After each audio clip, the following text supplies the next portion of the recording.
Now, the parliamentary probe into the suspected loss of 9 billion Kenya shillings at the National Youth Service kicked off today, albeit at a low point. The permanent secretary or principal secretary directly responsible for the functions of the service in the period being investigated, Lillian Omollo, failed to show up before the panel, seeking for more time.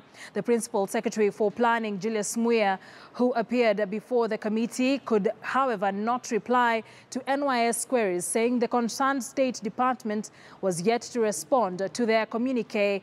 Omollo was among the 40 key witnesses grilled today by the DCI in relation to the scam. The committee has also summoned Omollo, the Director General Richard Ndubai, who also stepped aside alongside Cabinet Secretary Margaret Kobia before it on Friday. Now, about 40 witnesses are expected to record statements at the DCI headquarters, and our reporter Mrimi Mwangi will be bringing us those details. I'd want to add my voice to yours that indeed this committee is very disappointed, especially by the letter that we received just this morning from the relevant department that should be giving us answers on the questions we have in relation to issues that happened like 1 or 2 years ago. And Chair, I want to see as a member of this committee and also as a youth, because I believe most of the matters that are in the public domain could scare some of the witnesses that we have called. I want to state very clearly that this committee has a mandate, and beyond this mandate that we have to interrogate how public resources are used. I also want to say that there is nowhere they'll hide. We have summoned them on Friday. There is nowhere to hide, and there is no way that they are going to run away from the questions we have, and especially the public have, in regards to the issues raised by the Auditor General, and also in relation to the issue that is out there in the public domain, insofar as NYS is concerned. I also want to confirm as a youth that even if they run from this committee or any other jurisdiction, they can't run away from the youth of Kenya. So I want the PS to do his part insofar as giving us answers on the specific issues that are raised here. But I also want Kenyans to know and the youth to know that you do everything within our mandate as PAC and as the young people of this country, so that we put to book everyone who has taken any coin that belongs to the youth of this country.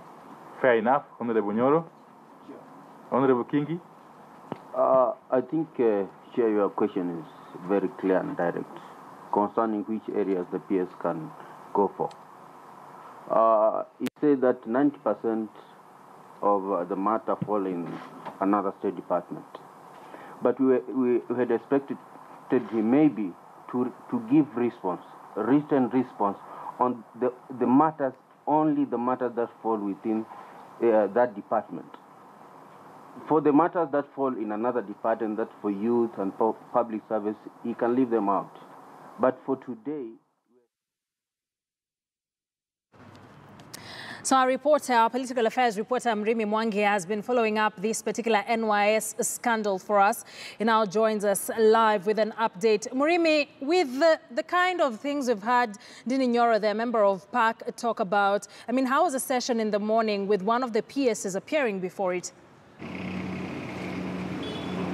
Well, good afternoon, Akisa. Nothing much in terms of discussions happened before the Parliamentary Committee or the Public Accounts Committee of the National Assembly. Remember, the top persons that were expected to appear before that committee was the PS, or the one who resigned late last week from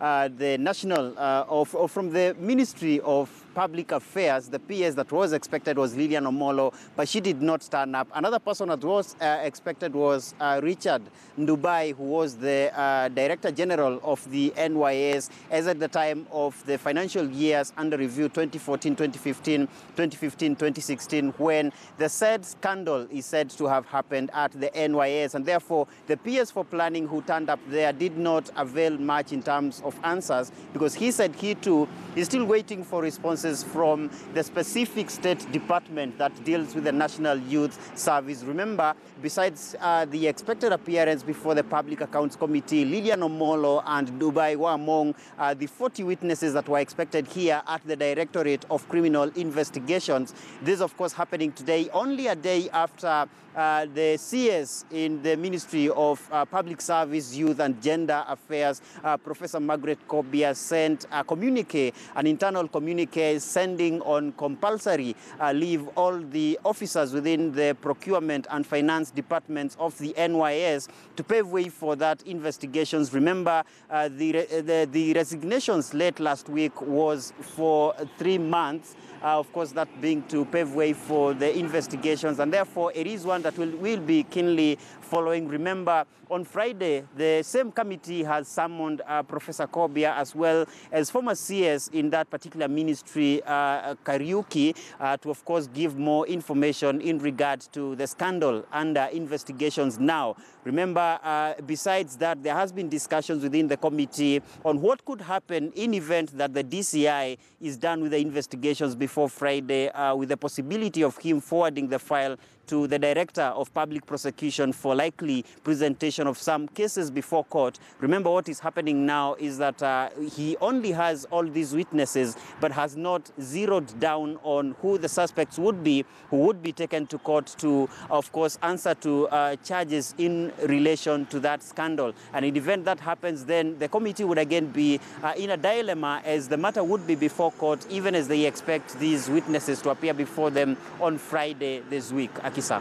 This is not the first time that the NYS has been on the spot over mismanagement of funds, so to speak, or a scandal like this one. I mean, what are you seeing happening differently with this particular scandal as compared to the previous one that involved even the CS Anwai Guru?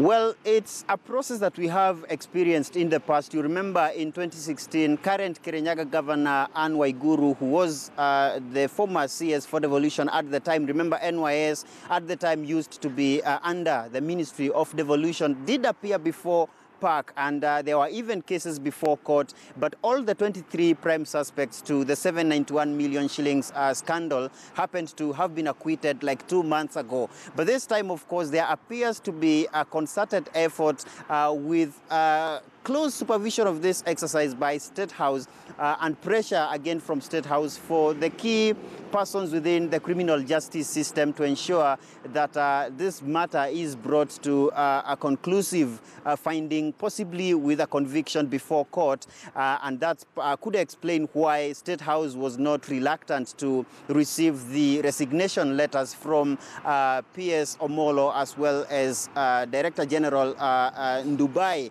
And of course, besides that, the DCI here will be under pressure. Remember, he is newly in office, and this is one of the key major cases that he is handling. Same case applies to new DPP Nurdin Haji, who will be the man who, should the DCI get findings warranting a prosecution before court, will be the man to take that before court for a possible conviction, and for the president and the Jubilee administration to bring this particular matter to a conclusion, because NYS is one of the key projects that is expected to feed into his legacy, with NYS being expected to, of course, help in rolling out some of the projects within the president's Big Four, such as the housing sector, which he has said he wants to, invest in affordable housing by 2022 for a majority of the residents of the city. And therefore, it is an investigation that will be closely watched within political and investigative quarters. Akisa. Murimi Mwangi for us there at the DCI headquarters here in Nairobi, saying that, of course, there are very interesting twists to this particular case as compared to the last one, and there are very interesting things we'll be looking out for. Murimi Mwangi will continue to give us periodic updates from the DCI headquarters as they happen. But before we get to more, I want us to take a quick break. Don't go too far. We still have a lot more for you here on KTN News Desk.